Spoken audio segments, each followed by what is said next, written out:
الحمد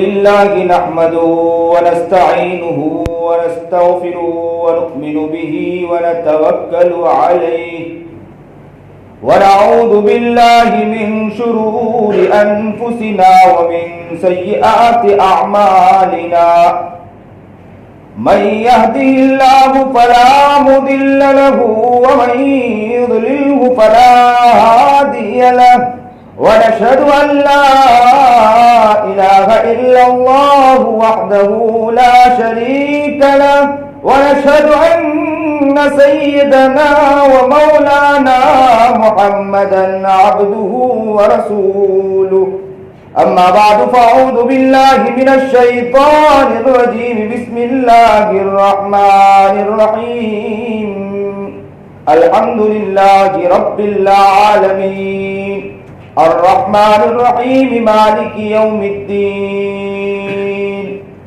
صدق الله العظيم وصدق رسوله النبي الكريم ونحن على ذلك من الشاهدين والشاكرين والحمد لله رب العالمين اللهم صل على سيدنا محمد وعلى آل سيدنا محمد وبارك وسلم اللهم صل على سيدنا محمد وعلى آل سيدنا محمد وبارك وسلم اللهم صل على سيدنا محمد وعلى آل سيدنا محمد وبارك وسلم.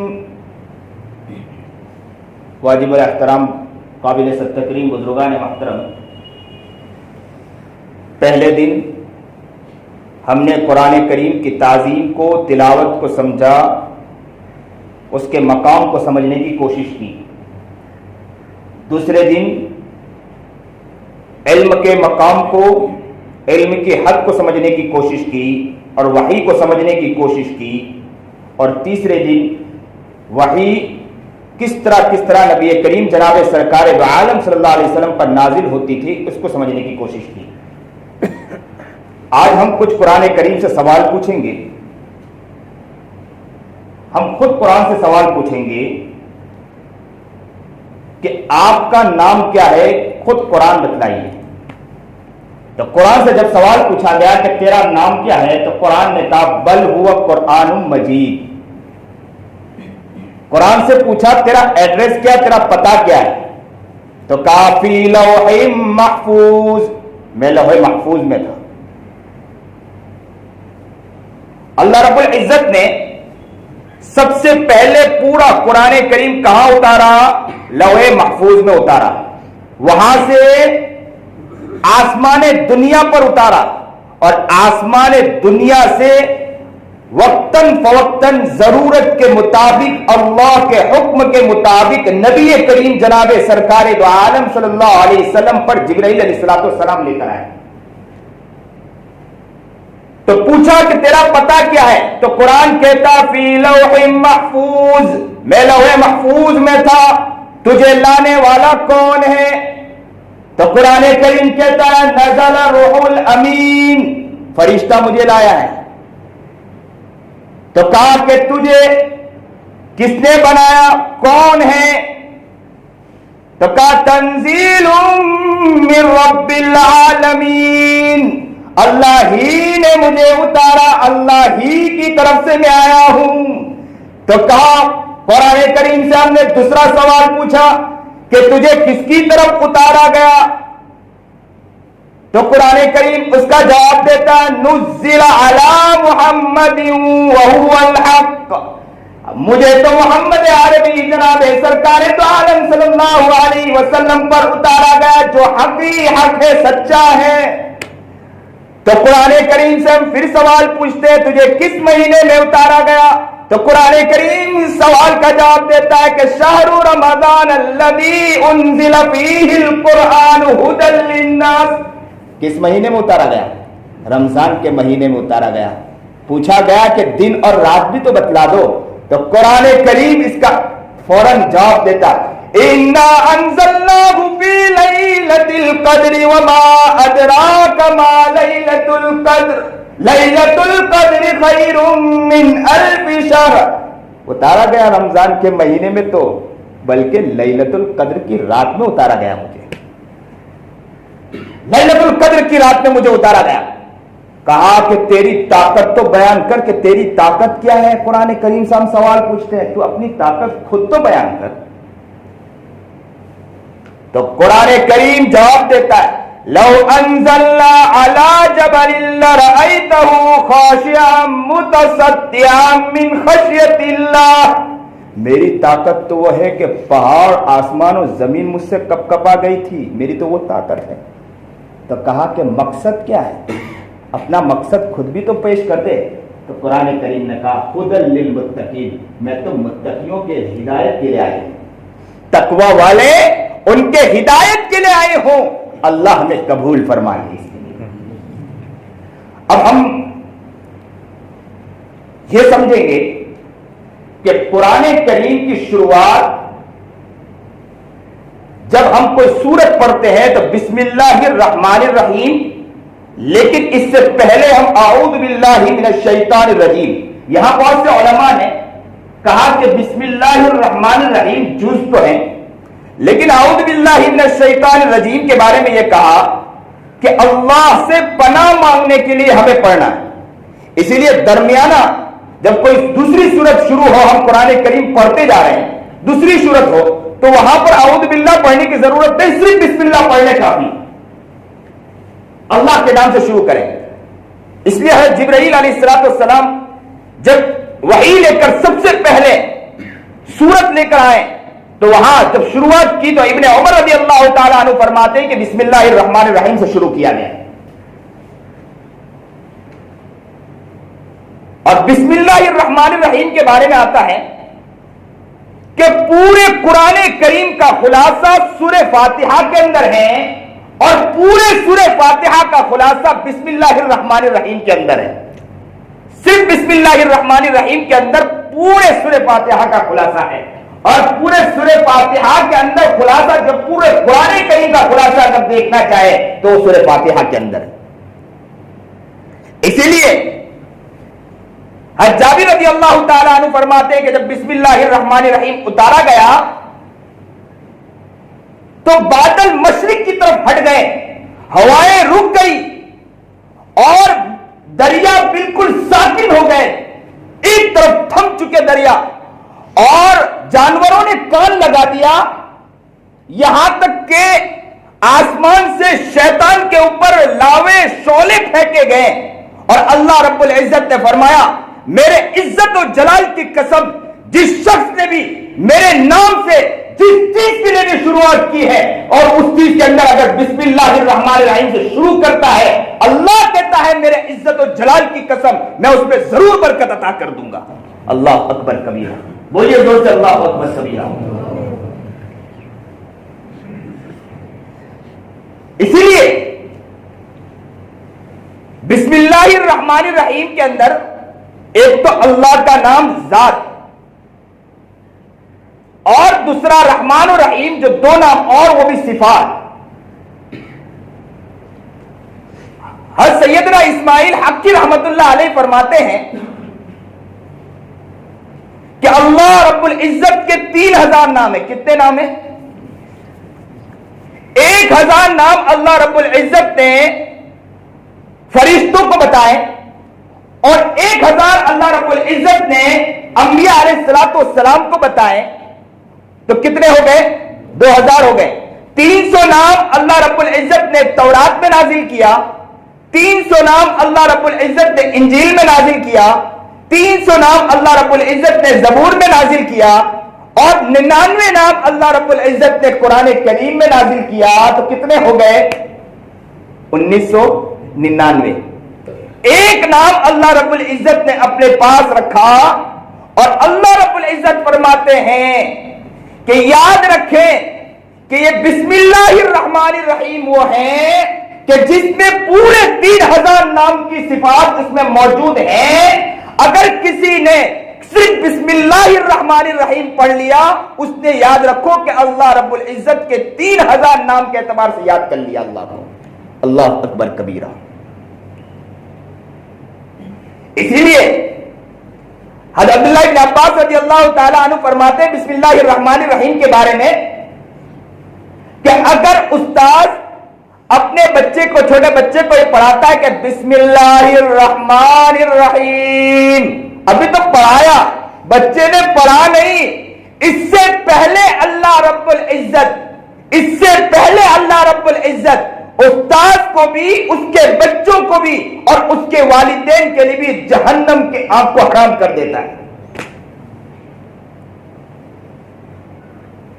اسی لیے عیسیٰ علیہ نبی علیہ السلام ایک مرتبہ رستے سے گزر رہے تھے کہ قبر کے اوپر عذاب ہو رہی تھی، ایک شخص کے قبر کے اوپر۔ تھوڑے دن کے بعد اسی قبر کے اوپر سے عیسیٰ علیہ نبی علیہ السلام کا گزر ہوا تو دیکھا کہ وہاں قبر کے اوپر عذاب روک دیا گیا۔ عیسیٰ علیہ السلام اللہ کی طرف متوجہ ہوئے کہ اللہ سے پوچھنے لگے کہ اے اللہ، کہ اس قبر پر میں پہلے گزرا تھا تو عذاب ہو رہا تھا، اب اس مرتبہ گزر رہا ہوں تو عذاب روک دیا گیا، کیا وجوہات ہے؟ تو اللہ رب العزت نے الہام فرمایا کہ عیسیٰ جب یہ شخص کا انتقال ہوا تھا اس وقت اس نے چھوٹا بچہ چھوڑا تھا، اس کی ماں اسے اپنے استاد کے پاس لے گئی، جیسے ہی وہ استاد کے پاس گیا اور اس بچے نے بسم اللہ الرحمن الرحیم پڑھا، جیسے ہی رحمان اور رحیم پڑھا تو میری عزت اور میری رحمت کی شان گوارا نہیں کی کہ یہاں پر زمین پر مجھے وہ رحمان کہہ رہا ہو، زمین پر وہ مجھے رحیم کہہ رہا ہو، اور میں کل قیامت کی آخرت کے اندر میں اس کے باپ کو عذاب دوں، مجھے یہ برداشت نہیں۔ اللہ اکبر کبیرہ۔ بسم اللہ الرحمن الرحیم کا مقام یہ کہ بسم اللہ الرحمن الرحیم میں کتنے حروف ہیں؟ 19 حروف ہیں۔ کتنے حروف ہیں؟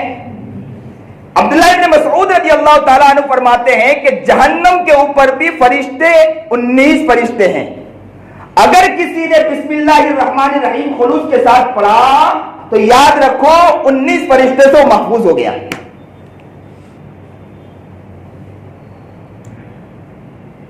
بسم اللہ کا مقام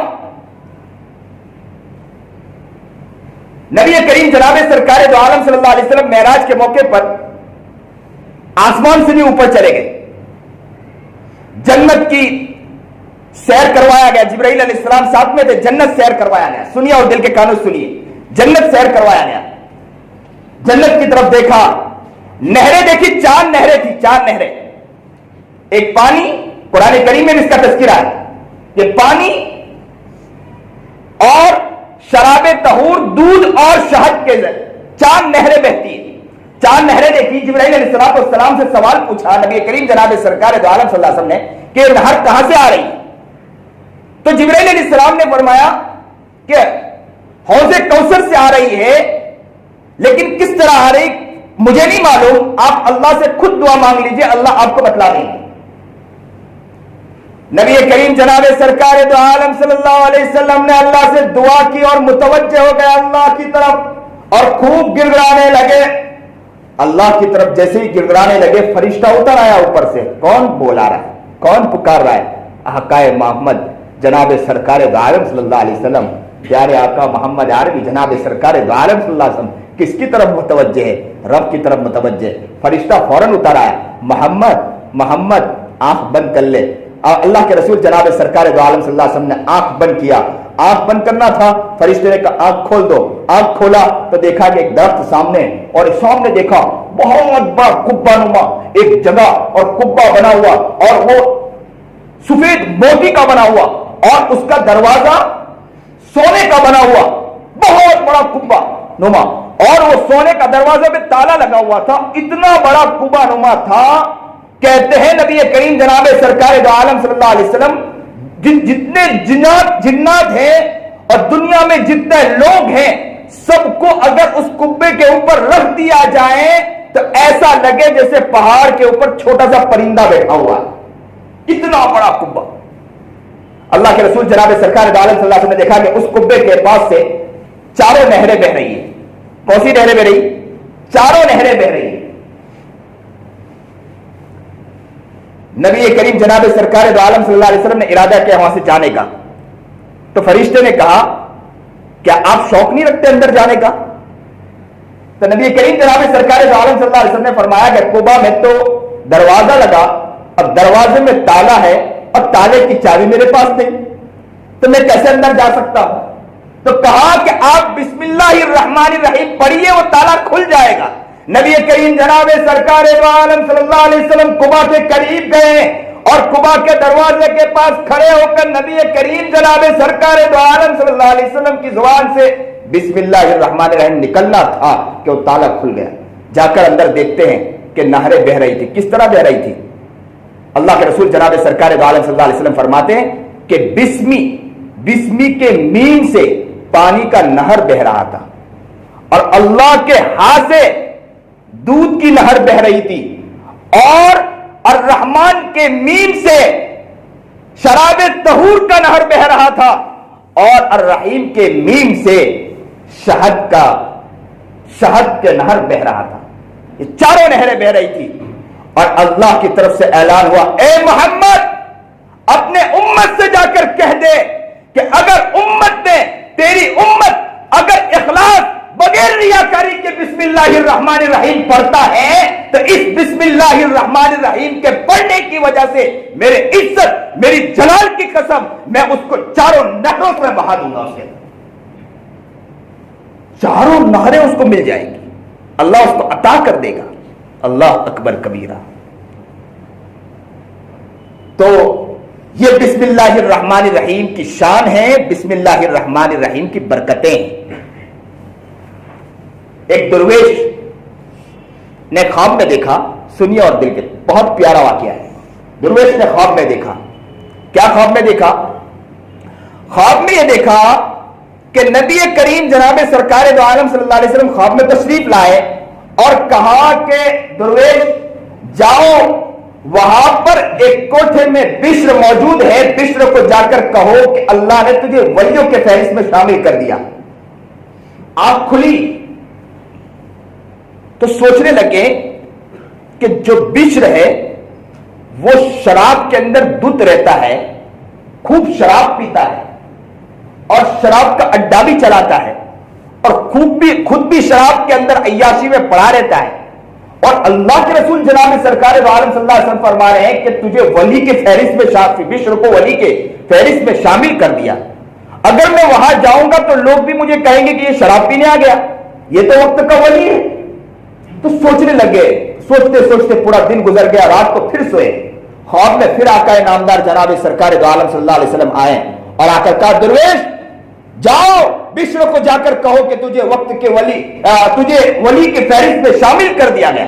صبح ہوئی، پھر سوچنے لگے کہ میں وہاں جاؤں گا مجھے کوئی بدنام کر دے گا، اور بشر تو شراب میں مبتلا ہے۔ تو پھر کرتے کرتے پورا دن گزر گیا، رات ہوئی، پھر سوئے تو خواب میں آقا نامدار جناب سرکار دو عالم صلی اللہ علیہ وسلم پھر تشریف لائے اور کہا کہ اے درویش ابھی تک تو گیا نہیں، اگر آج بھی نہ جائے تو تیری ولایت کو چھین لیا جائے گا، جا کر کہہ دے بشر کو جا کر کہ تو وقت کے ولی میں شامل ہو گیا۔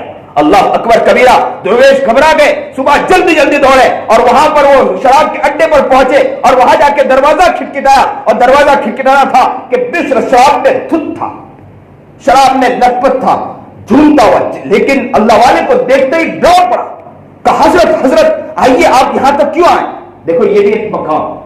آج کل ہمارا مزاج ہے کہ گناہوں کے عیاشی میں لت پت ہو، اگر کوئی عالم سمجھا رہا ہو تو فوراً ہم لوگ یہ کہہ دیتے ہیں کہ مولوی لوگوں کو کاج کرے، لیکن ایسے وقت میں دل میں علماء کا خیال، ادب، احترام ہونا یہ بہت بڑی بات ہے۔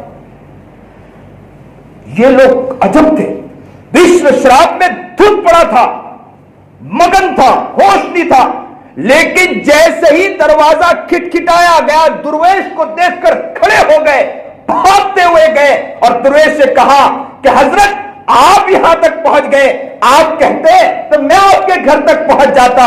کہا کہ نہیں، بات دراصل ایسی ہے کہ رات میں آقا نامدار جناب سرکار دو عالم صلی اللہ علیہ وسلم 3 دن سے مجھے خواب میں تشریف لا رہے اور مجھے کہا کہ بشر کو جا کر کہو کہ ولی کی فہرست میں تجھے شامل کر دیا گیا۔ بشر نے جب یہ سنا دل کپ کپا گیا، آنکھوں میں آنسو جاری ہو گئے، شراب کو وہیں پھینکا اور وہاں سے اڈے سے نکل آئے، معافی مانگی اللہ سے۔ اور اس وقت بشر تھے بغیر چپل کے بھاگے تھے اللہ والے کے قدموں کے پاس، تو چپل کے بغیر بھاگے تھے. اسی وقت ان کو توفیق مل گئی تھی اللہ کی یاد کی, تو بشر نے اپنی زندگی میں نیت کر لی کہ جس چپل کے میں چپل کو چھوڑ کر اللہ والے کے پاس بھاگا تھا اس وقت میرے پیروں میں چپل نہیں تھی, اب میں زندگی بھر کبھی چپل نہیں پہنوں گا. لیکن واقعات میں لکھا ہے کہ بشر کو یہ توفیق کس طرح اور اللہ کی طرف سے اتنا بڑا پیغام اور نبی کریم جناب سرکار دو عالم صلی اللہ علیہ وسلم کی طرف سے اتنا بڑا مژدہ کس طرح مل گیا. تو کہتے ہیں کہ بشر حافی کا مسئلہ ایسا تھا کہ ایک مرتبہ شراب میں دھت راستے سے گزر رہے تھے کہ اچانک ایک کونے پر ایک ٹکڑا جس میں ٹکڑے کے اوپر کاغذ کا ٹکڑے کے اوپر بسم اللہ لکھا ہوا تھا, اس بسم اللہ کو دیکھ کر اٹھایا, وہ گندگی میں لت پت تھا, اٹھا کر ایک سمندر کے پاس لے گئے اور وہاں جا کر اس کو صاف کرنے لگے اور کہنے لگے کہ یہ تو میرے اللہ کا نام ہے, یہ تو میرے اللہ کا نام ہے, یہ میرے پیارے اللہ کا نام ہے, یہ میرے پیارے محبوب کا نام ہے, اسے کون گندگی میں ڈال دیا. اس کو صاف کرنے لگے اور 2 درہم ان کے جیب میں تھے, وہ 2 درہم کے ذریعے خوشبو خریدا اور خوشبو خرید کر اس پر لگانے لگے اور معطر کرنے لگے کہ میرا اللہ کا نام تو اس خوشبو کے اندر رہنا چاہیے تھا, میرا محبوب کا نام تو اس خوشبو کے اندر رہنا چاہیے تھا. ان کی ادا اللہ کو اتنی پسند آئی کہ اللہ نے اعلان کیا کہ اے بشر حافی جا تیرا نام پوری دنیا میں بلند کر دوں گا. کہ ایسا بلند ہوا بشر حافی کا نام کہ چپل کے بغیر چلتے تھے. ایک مرتبہ ایک شخص نے کہا کہ بشر حافی کا انتقال ہو گیا. کسی کہنے والے نے کہا کہ تجھے کس طرح معلوم ہوا کہ بشر حافی کا انتقال ہو گیا؟ تو کہا کہ جو جانور چلتے تھے, چوپائے چلتے تھے, تو چوپائے کو میں دیکھتا تھا کہ کبھی زمین کے اوپر پخانا نہیں کرتا تھا, کبھی زمین کے اوپر گندگی نہیں کرتا تھا, تو پتا چلتا تھا کہ بشر حافی زندہ ہے. لیکن آج اس نے, چوپائے نے, آج جانور نے, آج گھے بھینس بکریوں نے آج زمین پر جو گندگی کی, جس سے میں نے یہ اندازہ لگایا کہ بشر حافی کا انتقال ہو گیا. تحقیق کی گئی تو پتا چلا کہ بشر حافی کا انتقال ہو گیا. لکھنے والے نے لکھا کہ اللہ رب العزت نے فرمایا کہ جو بشر حافی میرے نام کی اتنی قدر کی, بسم اللہ کی اتنی قدر کی, گندگی سے اٹھا کر اس نے پاک جگہ پر لے کر آیا اور خوشبو سے معطر کیا, اللہ رب العزت نے فرمایا اے بشر حافی تو چپل کے بغیر چل رہا ہے, تو چپل کے بغیر میرے دھرتی پر چل رہا ہے, تو چپل کے بغیر میری زمین پر چل رہا ہے, تو چپل کے بغیر اس دھرتی پر چل رہا ہے. اے بشر حافی مجھے گوارا نہیں ہوتا کہ بشر حافی زمین پر چلے اور اس زمین پر گندگی ہو, تو اس گندگی کو پاک کرنے کے لیے جانوروں کے اندر اللہ نے وہ توفیق دے دی کہ وہ گندگی کبھی نہیں کیا کرتے تھے. اللہ اکبر کبیرہ. اللہ ہمیں بسم اللہ الرحمن الرحیم کے قدر عطا فرمائے, بسم اللہ الرحمن الرحیم کے توفیق عطا فرمائے کہ ہم اس کو اس قدر کے ساتھ پڑھنے والے بنے. اس لیے بسم اللہ الرحمن الرحیم اس لیے کہا جاتا ہے کہ کھانا کھاؤ تو کھانے سے پہلے بسم اللہ پڑھا کرو, استنجا میں جاؤ بسم اللہ پڑھا کرو.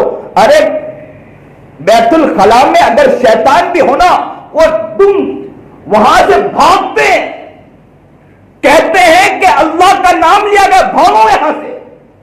کھانے کے اندر نبی کریم جناب سرکار دو عالم صلی اللہ علیہ وسلم کے سامنے حذیفہ کہتے ہیں کہ ہم کھانے بیٹھے تھے, کھانے کے اندر ہم ساتھ میں بیٹھے تھے, اچانک ایک پیالہ آیا اور اس پیالے کے اندر کھانا تھا.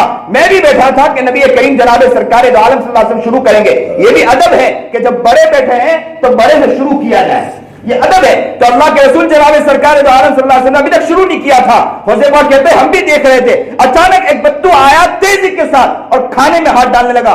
اچانک ایک لڑکی اور آئی, وہ بھی تیزی کے ساتھ بھاگی اور وہ کھانے میں ہاتھ ڈالنے لگی. اللہ کے رسول نے دونوں کا ہاتھ کو پکڑا اور کہا کہ بسم اللہ نہیں پڑھا. یہ شیطان یہ راہ دیکھ رہا تھا کہ کب یہ میرے لیے کھانا حلال ہو جائے. اگر بغیر بسم اللہ کے کھانا شروع کیا جاتا ہے تو کھانا بھی شیطان کے لیے حلال ہو جاتا ہے. تو شیطان راہ دیکھ رہا تھا, اسے معلوم تھا کہ یہ لوگ بسم اللہ سے شروع کریں گے, اس لیے بدو کے ذریعے, اس لڑکی کے ذریعے یہ کوشش کر رہا تھا کہ اس کھانے کے اندر کوشش کرے کہ کھانے کو حلال کر دے. تو لڑکی کا ہاتھ پکڑا ہوا تھا. اللہ کے رسول جناب سرکار دو عالم صلی اللہ علیہ وسلم نے فرمایا کہ یاد رکھو کہ اس لڑکی کے ہاتھ میں شیطان کا ہاتھ بھی میرے ہاتھ میں موجود ہے. تو اس لیے جب بھی کوئی کام شروع کیا جائے کس سے شروع کیا جائے؟ بسم اللہ. ہماری والدہ نے بچپن سے ایسے واقعات بسم اللہ کے اوپر بتلائے تھے کہ اللہ کا شکر, بچپن سے بندے کا ایک مزاج بن گیا. چھوٹا سے چھوٹا کام, اٹھتا ہے بیٹھتا ہے, ایک مزاجی بن گیا. نہ چاہتے ہوئے دل میں خیال بھی نہیں, تب بھی خود بخود بسم اللہ نکل جاتا ہے. بیٹھتے ہیں تو خود بخود بسم اللہ الرحمن الرحیم.